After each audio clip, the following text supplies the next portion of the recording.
like good music. That sweet soul music. It wasn't a music town like some places are music town, even though they're not recording centers. It's a place here in North Alabama that's a little out of the way from Nashville, Memphis, Birmingham. Very few hotels and very few restaurants, and we didn't have legalized drinking. You know, it was a dry county. This area is something in the water, something in the air. So the music comes from the water. I mean, you always hear that about Muscle Shoals. Anything you can't explain and you got a nice excuse like that to blame it on, we'll blame it on the river. But I think we only had about 20,000, 30,000 people in the whole area. For so many great players to have come from such a small area there, it's just mind-boggling to me. I'll take you there. A fallen star, that's what you are. The twinkle in your eye came from the sky. I started out playing in little small bands, like a little group called the Crunk Brothers when I was like 12 and 13 years old. I picked up the bass at around 18 years old. My first band, I was 15. You might have a little band, go to the local talent show. If you won, you got $25. If you didn't, you didn't cry. Well, you know, when I was a little boy and I was growing up, my boss man was Bill McCormick, and I was picking and chopping cotton. I used to sing for them in the field.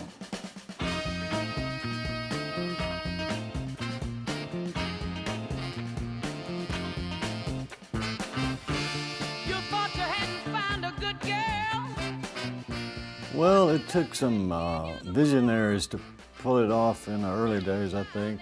None of us had ever heard of a recording studio, much less seen one. That was our place across the studio. I spent all my time either playing the drums or working with them, get new and different sounds. You know, Rick Hall would have to be considered the father of Muscle Shoals music.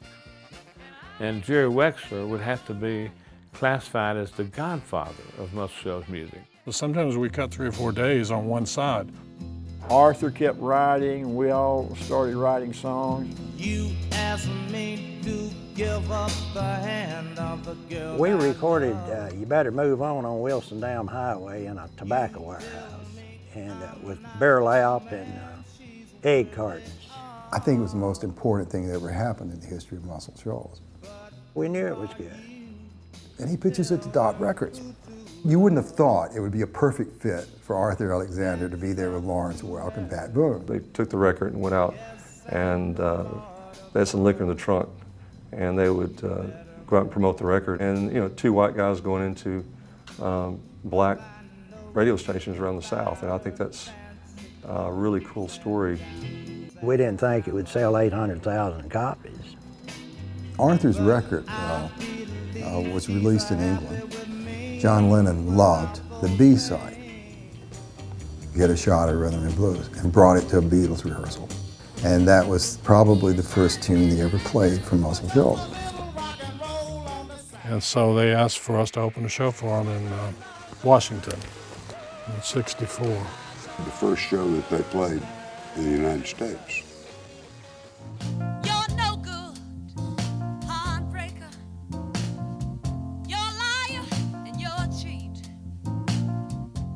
I think I'm sitting right along here. Aretha's over there, Chip Moman over there, Roger Hawkins over here, and Jimmy Johnson over there. Dun, da, dun, ga, dun. That's what Spooner's doing. Chip Moman sitting over there. He said, "Spooner's got it, Spooner's got it." And Aretha, she joined in on the second verse. Without that setup, you know, we couldn't have got into it. Spooner was always, we called him the secret weapon.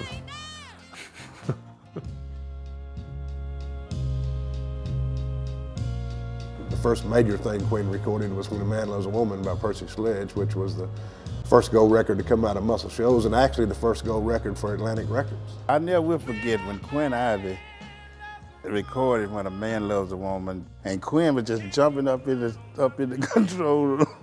So I asked Roger, I said, what in the world wrong with Quinn? What's done happened? He said, Percy Sledge said, I'm gonna tell you to your face, said, you just cut a monster. Well, that go to show you, I didn't know what was going on, man.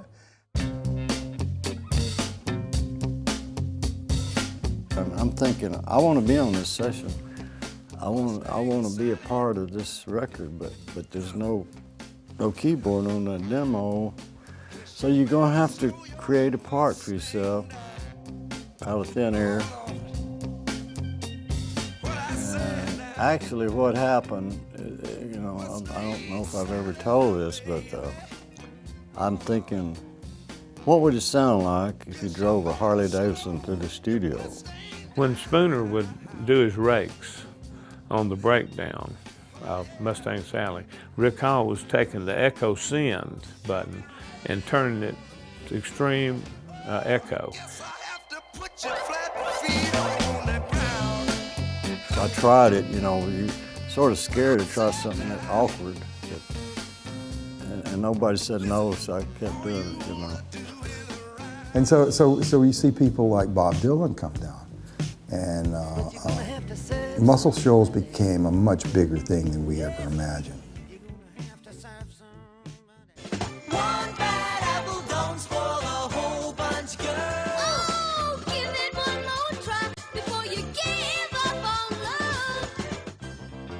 There was a lot of studios working at that time, and there was a lot of work for everyone. I guess the first studio I ever went to there would have been Widget. And in Muscle Shoals, on any given day, we might do a gospel session.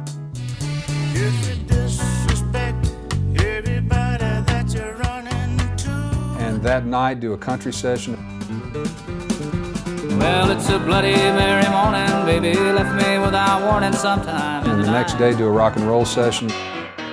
Just take those old records off the shelf. I sit and listen to them by myself. Next afternoon do a soul session. If loving you is wrong, I don't wanna be right.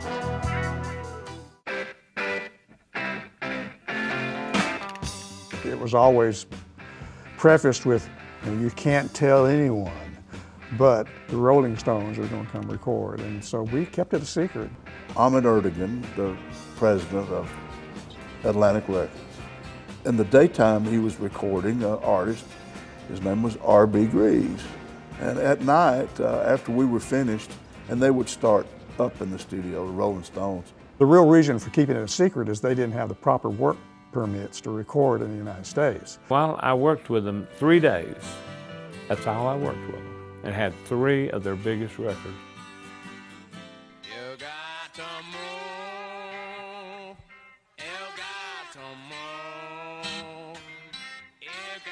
When we was actually recording Brown Sugar, I remember that old building felt like it resonated and was shaking when they were in the groove.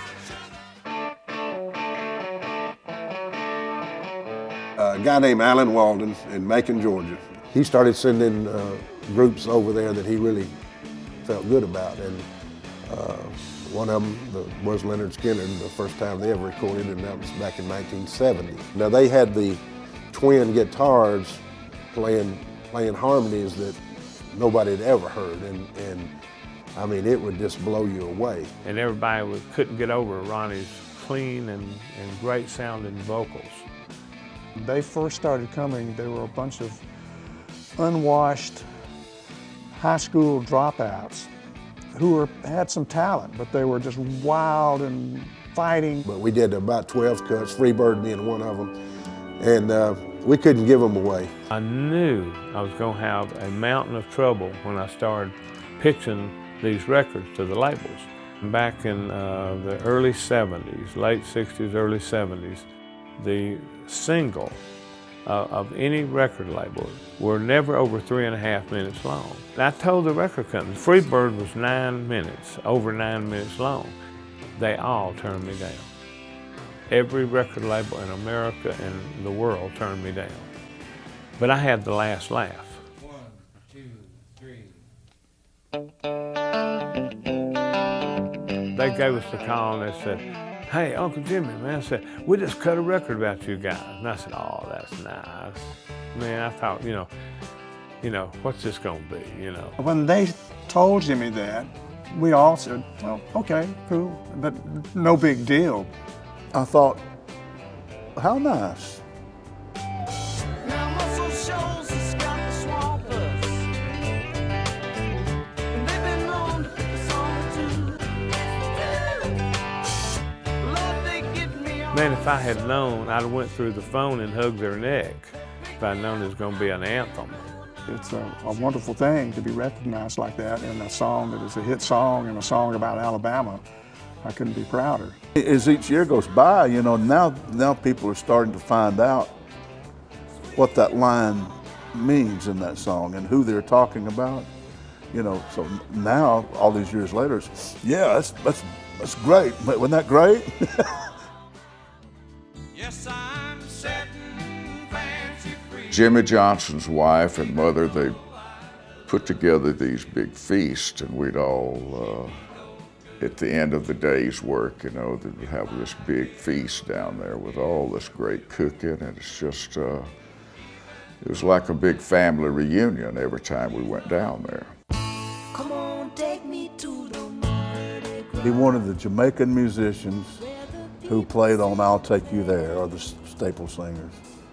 And Al Bell, the head of Stax Records, well, he said, I'll tell you one thing, Paul, he said, these guys are mighty pale. Here it comes. Paul Simon at the end of that was, okay.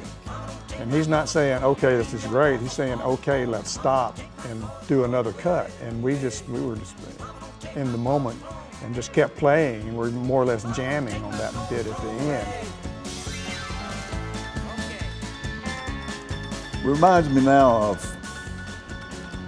old vaudeville music, when the people come out and sing, and then as they're leaving the stage, they go like this, waving their hats, and the band's playing fast music. That's what it reminds me of.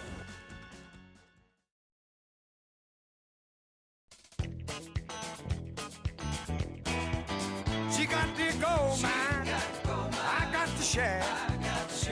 They split it right down the middle. And then the first real session I played on was Hank Williams Jr.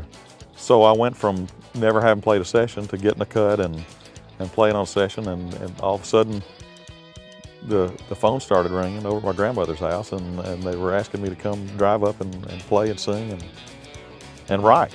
And then all of a sudden we started writing more songs than just those acts could use, and people began to make more and more trips to Nashville. And you saw the transition into Muscle Shoals having a little writers community. I hear music in my head all the time, so that either means, you know, you're picking up a radio station in your dental work, or you're a mental patient, or you're a musician, and I've chosen to be a musician out of those three.